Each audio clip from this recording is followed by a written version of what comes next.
তো এই গুই সাপ জাতীয় প্রাণী খাওয়া কিন্তু হারাম নয়। আমরা সহিহ বুখারীর বর্ণনায় জেনেছি যে আল্লাহ রাসূল সাল্লাল্লাহু আলাইহি ওয়াসাল্লামের স্ত্রী মাইমুনা রাদিয়াল্লাহু তাআলা আনহার বাসায় আল্লাহ রাসূল সাল্লাল্লাহু আলাইহি ওয়াসাল্লাম সহ অনেক সাহাবারা খেতে বসেছিলেন। সেখানে একটা প্লেটে গুই সাপকে ফ্রাই করে দেওয়া হয়েছিল। তো রাসূল সাল্লাল্লাহু আলাইহি ওয়াসাল্লাম খেয়াল না করে সাধারণ গোশত মনে করে সেখানে তিনি হাত দিচ্ছিলেন। তখন অনেক সাহাবারা, মহিলা সাহাবারা বললেন, ইয়া রাসূলুল্লাহ, এটা তো দব, এটা তো গুই সাপ। এই কথা শুনে আল্লাহ রাসূল সাল্লাল্লাহু আলাইহি ওয়াসাল্লাম সেখান থেকে হাতটা সরিয়ে নিলেন।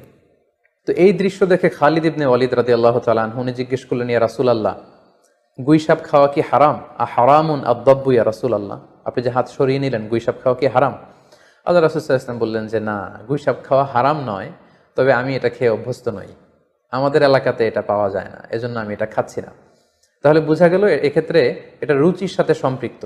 সো গুই সাপ হালাল বলে যে গুই সাপ আমাদেরকে খেতে হবে, সান্ডা আমাদেরকে খেতে হবে, এমন কোনো কথা নেই। আপনার যদি রুচিতে কুলায় আপনি খাবেন, আর রুচিতে